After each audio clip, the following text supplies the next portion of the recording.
Do you have a suggestion for a Rockstar Impact Podcast guest?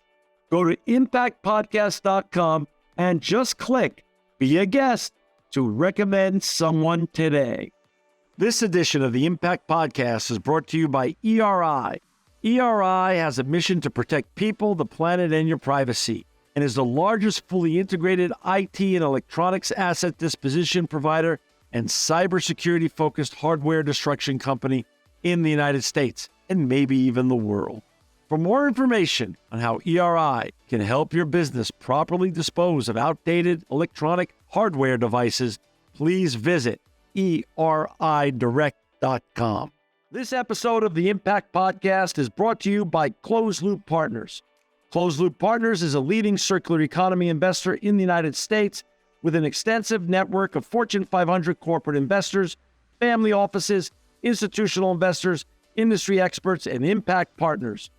Closed Loop's platform spans the arc of capital from venture capital to private equity, bridging gaps and fostering synergies to scale the circular economy.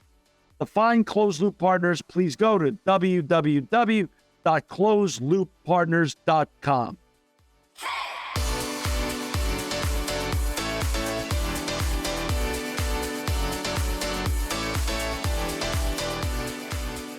Welcome to another edition of the Impact Podcast. I'm John Shigarian, and I'm so excited and honored to have with us today Stuart Lombard. He's the founder and CEO of ecobee. Welcome to the Impact Podcast, Stuart. Thanks for having me, John. Oh, it's an absolute honor. And Stuart, before we get talking about what all the great work and impactful work that you and your colleagues are doing at ecobee, can you please share a little bit about your background, where you grew up, how you became inspired to become a lifelong entrepreneur, and how you even got on this journey to begin with? Sure. How long do you have? I'm just kidding. Maybe let's start with my dad. My dad grew up in a very small town in the Upper Peninsula of Michigan, and he was, and that I think did two things for him. One was a love of outdoors, and so we used to spend a lot of time, in the wilderness, fishing specifically. But the second thing was one really around self-sufficiency, and so he was a person who thought you could build anything yourself, and he tried many things. And one of the things that we did build together when I was a kid was a collapsible canoe, and he had this idea that you should be able to take a canoe anywhere in the world and put it in a suitcase and travel the world. And so we built a collapsible canoe that fit into a suitcase that actually floated. And that was part of this idea that anything is possible that you put your mind to, but also a love for the environment. I think the other thing was my dad worked for a multinational, so we moved every couple of years when I was a kid. And, that gave me some great experiences, gave me the opportunity to live all over the world. We lived in Brazil, which was one of the best experiences of my life. And it kind of taught me as well, quite a bit about, being resilient and being self-sufficient, and, forced me to probably, do a few things that were uncomfortable, which, I think gave me the confidence to go out there and do things that maybe I might not have otherwise done if I had just, spent all my time living in Toronto, as an example. I think that's a great point. First of all, how old were you when you and your dad did the canoe? So we were, it was right around the time that I was 12, and we built a whole bunch of other things. At the time, I did not appreciate it because, one of the things my dad did was, we went on this trip and he's like, we're going to build our own tent. And I'm like, you know what? My friends are out like playing football or baseball, and I don't want to be in the basement building a tent with you. Like, can't we just go to Sears and like buy one? They're like $39. Like, what are we doing? Right. But, we built our own tent, our own canoe, and a whole bunch of other stuff that we probably didn't need. Right. But, almost a metaphor for you becoming a serial entrepreneur who built businesses and was involved with building. You became a builder, and there's a reason. It's always fascinating to talk to uber successful entrepreneurs like you, because there's reasons why things happen. It's just not an accident. And also the whole value that you just pointed out that not a lot of people give credit to, nor a lot of people get the opportunity to do, is the opportunity to travel. as a young person, because that almost sets you up not only for resilience, which, as you and I know, is one of the trademarks of any great entrepreneur, but also, like you said, creates in you, you're no longer just a citizen of one place. You become a global citizen, which then shows you that there's really no bounds on what you want to do or where you want to go. The world is a big place, and it's actually a big place that's actually gotten very small in our lifetimes, where you can go do a lot, in one lifetime. And it's a great opportunity to have the chance to grow up in different areas and start exercising some of those muscles early on. Yeah, absolutely. How did the Well, cookie learning turn that out? we're more alike than we are different. Yeah, I think that's it's true. the other big part, That's right? true. That's really true. One of my favorite shows ever of all time was Anthony Bourdain's show. And that's what I think that showed us, that we are so much more alike than we're different, even though we live in different geopolitical areas. But the things that make us different, also things that we could get to celebrate together, such as, the street food in Vietnam versus the street food in New York City, et cetera, et cetera. There's so much to enjoy about other people's cultures. Unfortunately, he's gone now. But I get to live that through great people like you, because I think parents out there can learn a great lesson from that it's not just about formal education that we could honor our children with, but taking them and doing things with them and giving them great experiences is also part of the journey. Absolutely. Yeah. Talk a little bit about post growing up. Where did you start? Where did you go to school? Where did you go to formal university? And then what happened after that? Yeah, I mean, it's interesting. I went to a university called Queen's University. I studied engineering and applied mathematics. I had no plans to be an entrepreneur. In fact, I think if you had have asked my classmates, like, what's going to become of Stuart, they would have said, like, most likely to work in a car wash. I think, I didn't have a direction or a purpose. And I remember my first job interview, the gentleman on the other side of the desk asked me what I wanted to do with my life. And I was like a deer in the headlights. I was like, I don't know. Right. And that's the wrong answer. So for anyone out there who's interviewing for a job, make something up. Right. I didn't get that job. But I really fell into entrepreneurship by accident. I was working at a very interesting company that built flight simulators. And I had a horrible boss. And I tell people it was one of the best things that ever happened to me, because my boss was so horrendous that one day I got fed up and I, literally had a stack of papers and I threw them in the air and I said, fuck you, I quit. And pardon me for swearing, I'm not supposed to, but no, it's good. That's the real story. That's the story. Yeah. I love it. And I remember everything I owned fit into 8 boxes, and it was one of the best days of my life because I could go anywhere and I could do anything. And I was walking out the door, and a colleague of mine said, "Hey, you should really check out this internet thing." And this was 1994 when it was still dial-up and all that kind of stuff. And that's what I did. I did some research and I decided to start a company that was an internet service provider and built one of Canada's first internet service providers into Canada's largest internet service provider. But it was that chance encounter, that set me on this path. And it's been really exciting ever since. And before we started the story, you and I traded a little bit of where we both are today, et cetera. You're still in Canada. You're in Toronto right now. Toronto, from an outsider's perspective, isn't known like Silicon Valley, isn't known like Silicon Alley or other places in the United States. Talk a little bit about Canada as a place to be an entrepreneur. Yeah, Toronto's a great place to be an entrepreneur. It's actually the 4th largest city in North America. So it's actually larger than Chicago, for example, which is surprising. And it's super vibrant. It's very multicultural. It has a lot of universities in and around the city of Toronto. And then the government has quite a few really great programs for supporting entrepreneurs and specifically doing R&D. And so, easy access to the United States and the rest of the world. And then I think, as we were talking about before, information spreads so quickly now. When I started, there were really no venture capitalists in 1994. And there were in Silicon Valley, but outside of Silicon Valley, you were out of luck. And the odds that somebody would write me a check was like 0, right? And, especially being, young, first-time entrepreneur, like not a chance, right? But now you look at the quality of entrepreneurs and just the speed of the dissemination of information.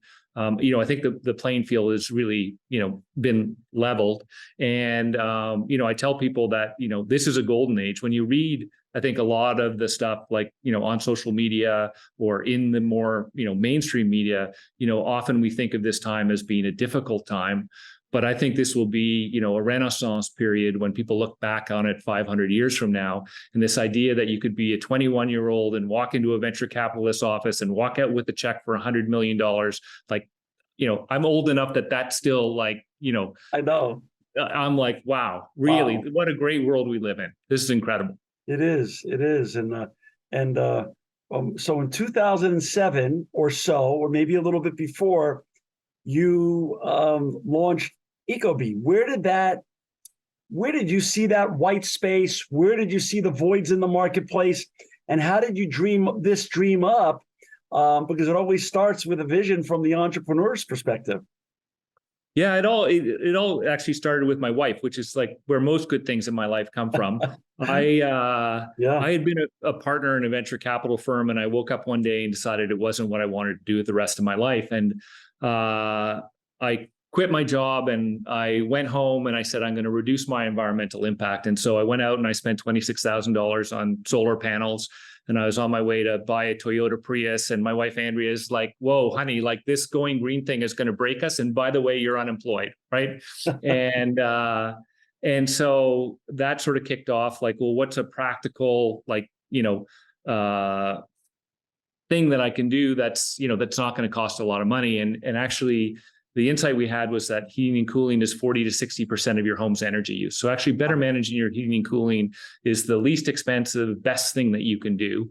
And so I went out and bought a programmable thermostat and I installed it in my home. And we had 3 kids under the age of 5 at the time. And we came home one day and the house was about 45 degrees. And Andrea, my wife, was like, okay, honey, like one of you has to go. It's either the thermostat or you, right?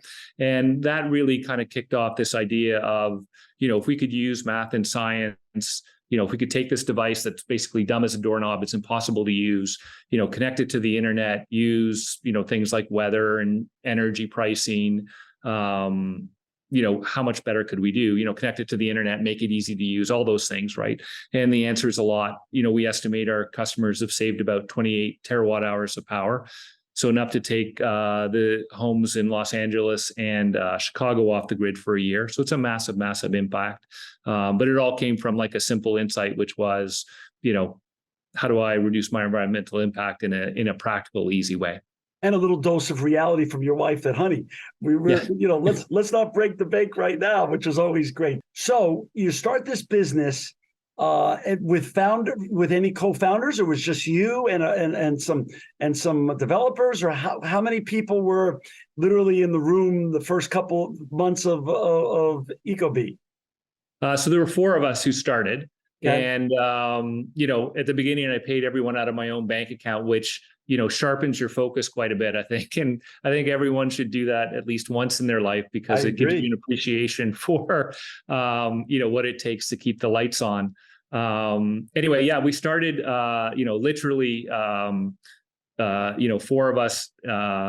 And it was interesting because, at the beginning, everyone said, you're crazy. Like no one cares about thermostats. And, by the way, what are you going to do 6 months from now? And the implication was that, thermostats were already as good as they were ever going to be. And, there was nothing that you could do.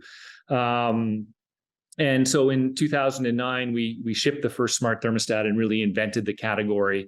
And so that was really, really exciting. And, but it was hard to raise venture capital. I remember, I think we got rejected for venture capital something like 172 times. And, people at the beginning were like, you're crazy. Nobody would ever spend $249 on a thermostat, maybe come back when it's $50.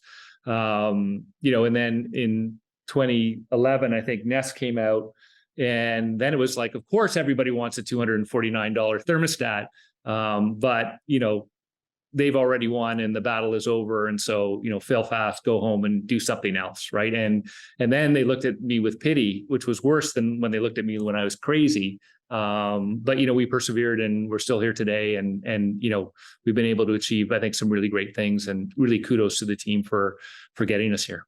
Well, first of all, Stuart, you're a very humble guy. And for our listeners and viewers who just joined us, we've got Stuart Lombard. He's the founder and CEO of ecobee. To find Stuart and his colleagues and all the important work they're doing at ecobee, please go to www.ecobee.com, ecobee.com. It's pretty amazing and wonderful and exciting in light of your humble personality to realize you beat Google and all the big boys to the punch on something like Nest. Of course, Nest is owned by Google now, and it was invented by some other folks, but still, to be first mover in the marketplace and create a market where it didn't exist before, that's some kind of daunting challenge. Yeah, it's been super exciting. I mean, I think, not that I want to give, Tony Fadell too much credit, although he's, obviously an incredible entrepreneur. Having a worthy competitor made us better, right? And that's right. And there was a moment in 2011 when Nest came out, and we thought we were good. We worked hard. We thought we were good. And then Nest came out, and it was like, oh my God, right? Like, this is the bar, right? And we were not at that bar, right? And there was a moment of I would say panic in the team, because it was an existential crisis, right? And credit to the team, we retooled and really thought about what does it take to be competitive, and what does it take to really win, and what is good. And I think it really set our expectations of what is possible and what good is. And I think the number one thing we learned through that was just set such a high bar. To tell people at the beginning, we thought we were champions of, Major League Baseball, but really we were playing in some house league, Pee-wee league, right? And then Nest came out and it was like, Jesus, we're not in Major League Baseball, so we have to retool and get better. And credit the team. I think we did that, and that really pushed things forward, and really was a step change in the trajectory of the company. And so really interesting. Sometimes, bad things create great outcomes. Yeah. And Jim Collins had it right, really. The curse of the entrepreneur is thinking that they're better than they really are. They think they're good or good enough.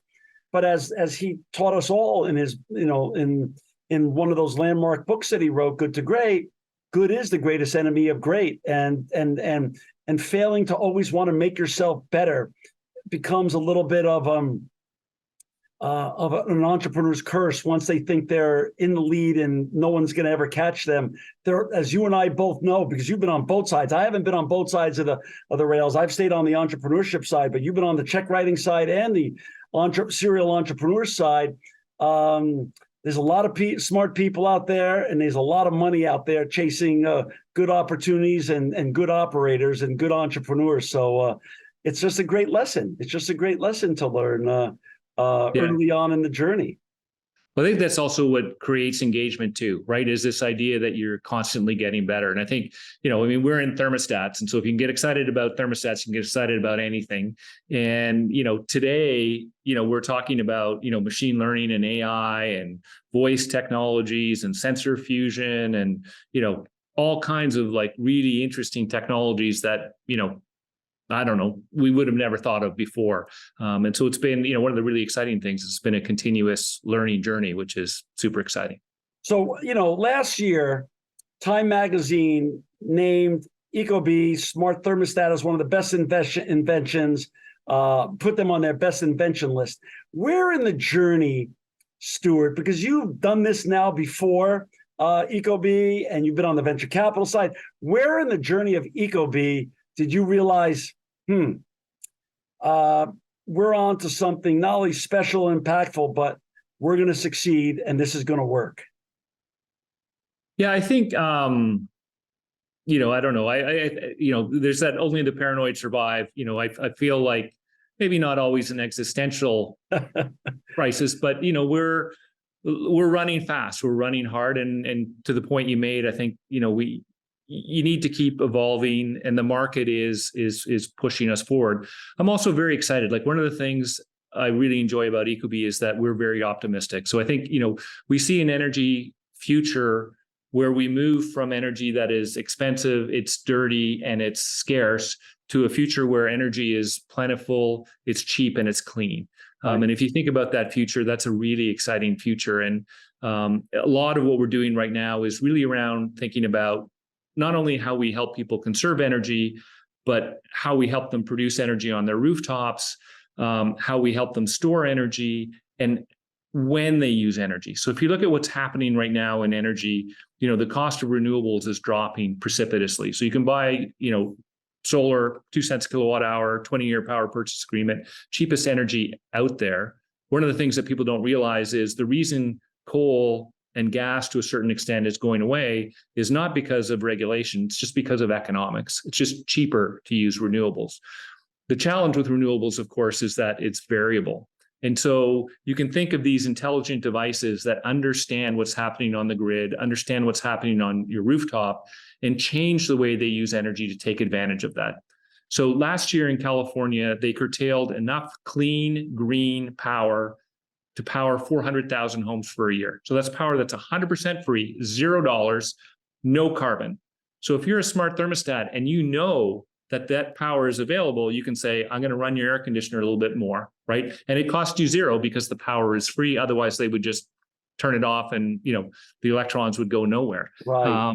And so there are these really exciting arbitrage opportunities, which will allow us to, produce more renewable energy, allow more renewable energy on the grid, but also reduce costs for consumers. And that future of cleaner, cheaper energy, I think is, super exciting. And to be, at the forefront of a, $1 trillion industry that's being completely disrupted right now is super, super exciting. It's being totally disrupted right now, but to your credit and your long vision, in 2007, Inconvenient Truth had just come out. It was right before the economic collapse. Things were different then. There was really, sustainability wasn't a big thing in North America like it is today. Yeah. Renewable energy wasn't the big thing that it is today. The shift from a linear to circular economy wasn't underway yet in North America, nor was this concept of planet positive behavior, ESG, and other terminologies that have all now become part of our vernacular. So how tough was the row back then? And where does sustainability and renewable energy now, how does ecobee really play a very important role in all of us being more sustainable and more renewable in our behavior and our patterns? So maybe we'll talk about it in the form of two vectors. Okay. So maybe starting with energy. Sure. I think when you think about energy and what we're doing, we really have two core sets of products. The first are thermostats, which we're best known for. And then the second part are smart security products. And some people are like, hey, Stuart, why are you doing smart security? What does that have to do with energy? It makes no sense to me. But the reality is, if you think about the way people think about energy, they don't want to manage their energy. So the insight that's driving our product development is not people want control over their devices. They want control over their lives, because their lives are so busy today. You wake up in the morning, if you have kids, you got to get them dressed, you got to get them to school, you got a demanding job, you fight traffic, you got to get your kids to soccer or piano or whatever it is. And, and then you go and you do it all over again. Right. And so we don't want to spend time managing energy. If we understand what's happening on the grid, we understand what's happening in your home, we can automate energy decisions for you. So just if we know three simple things, are you home and awake? Are you home and asleep? Or are you away?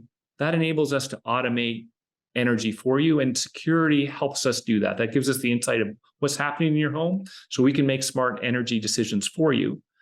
With the Generac acquisition, it really enabled us to accelerate our product roadmap by 3 to 5 years, because now we're in solar and storage, right? And so when you think about what's happening with solar and storage, being aware, understanding how much battery I have, how much solar on my roof is being produced, and then whether it's my thermostat or my water heater, my pool pump, all of those things don't have to run right this minute. They're not like lighting where, I walk into a dark room and I need the lights to come on. Right. You can actually think of your home as a battery, like your air conditioner as a battery. And I can change the temperature in your house from, let's say, 74 to 72 degrees, and you're not going to notice. And so I can do that when energy is really cheap, which helps you save money.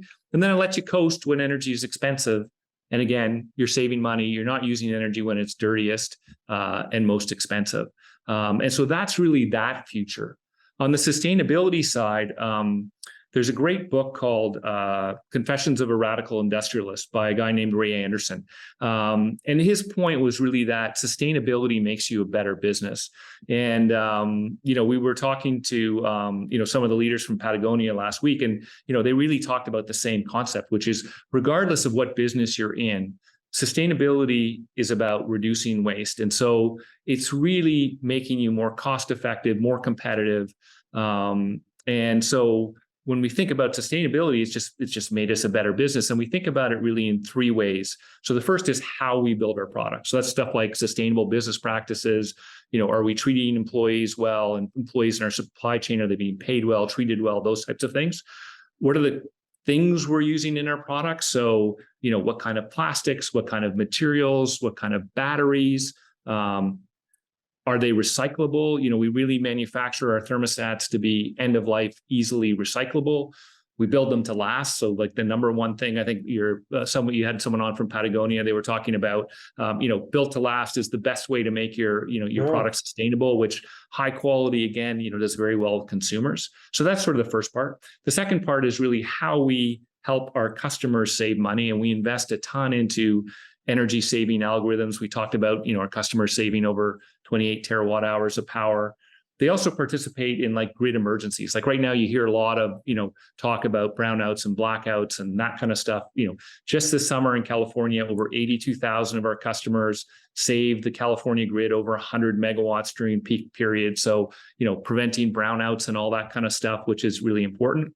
And then the last part is really around, how we help others join the cause. And we have this thing called Donate Your Data, where our customers can donate their data to science. So we take their data, we anonymize it, and we share it with researchers. And those researchers are doing amazing things, like everything from like, what's the impact of like the heat dome on health outcomes? How do we make our homes more energy efficient? There was a group in Indiana that proved they didn't need to build a gas-fired power plant, which saved the ratepayers of Indiana over $1 billion, plus all the greenhouse gas emissions that come with it. And so doing things like that enable others on this journey to create a better future is super exciting. And so again, but I think it also makes us a better business. Yeah, that's absolutely. I think that makes so much sense. And so if I'm just a guy that, I have never upgraded my home with one of your, with your great technology, both on the energy side or on the security side, when I buy your system, what kind of savings can I expect to have on an annualized basis? What's the median norm?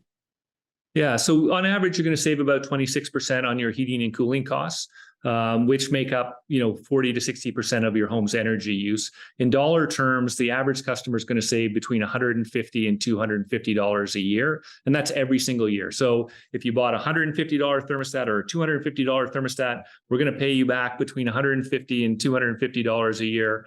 So it is an awesome investment to make.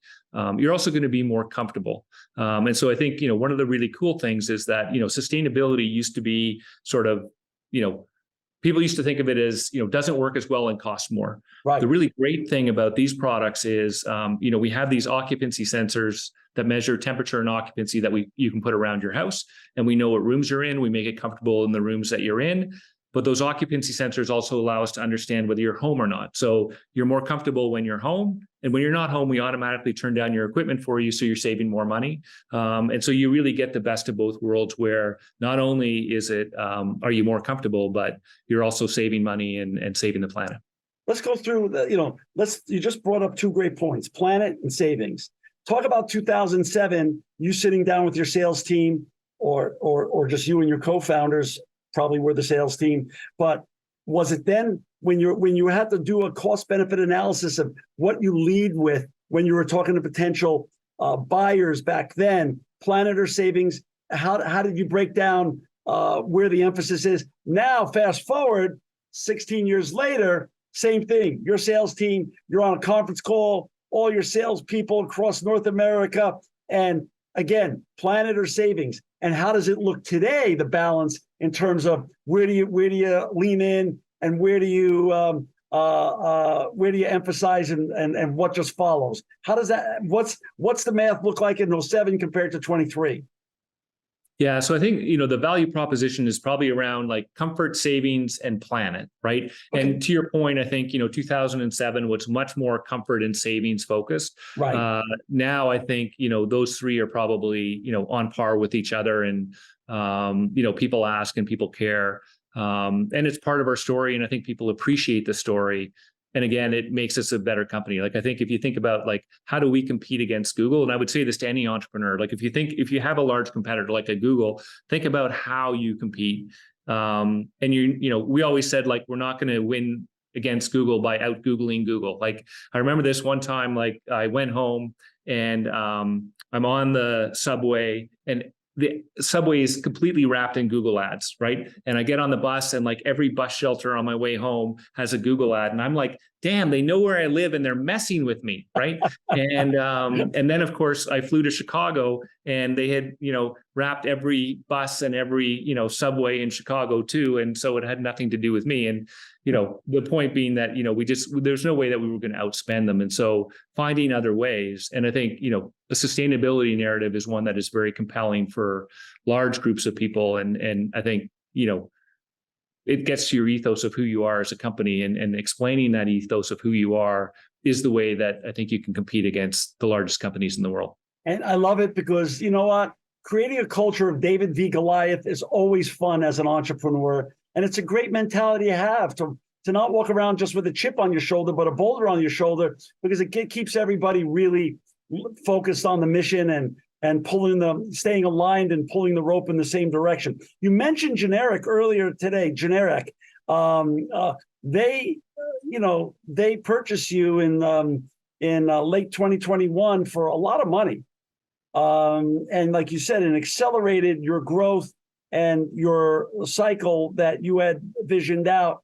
Did you pick the right time to sell the company? Are you happy you sold it? And what is it like to sell a company, but to stay on and keep growing it with the new owners?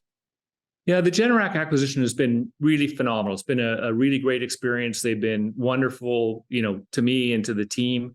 I think when you think about selling your company, and I would say this to any entrepreneur, you need to think about what you want to get out of it. Earlier in my career, I had sold a company and I don't want to say the idea was take the money and run, but it was a big price tag. And I was like, wow, like it doesn't get any better than this. Right. And then I watched as they, plowed my company into the ground. And, I realized that like all the blood, sweat, and tears, like the money didn't compensate for all the blood, sweat, and tears, and what I thought we had built. And so, this time around, we had a number of different options. And I think, one of the things that was incredibly compelling about Generac is we had a common vision for what the future was going to be like. And I think we appreciated similar things in our culture in terms of, straightforwardness and transparency. And so, it was quality. And so it was really a way for me to, or the team to, accelerate our mission, right? And so we didn't think of it as an exit. We thought of it really as a way of accelerating our mission, which is, how do we help people live more sustainably, improving their lives, improving everyday lives, but helping them live more sustainably. And it, like I said, it accelerated our product roadmap by probably 3 to 5 years. It provided us with the capital we needed to grow.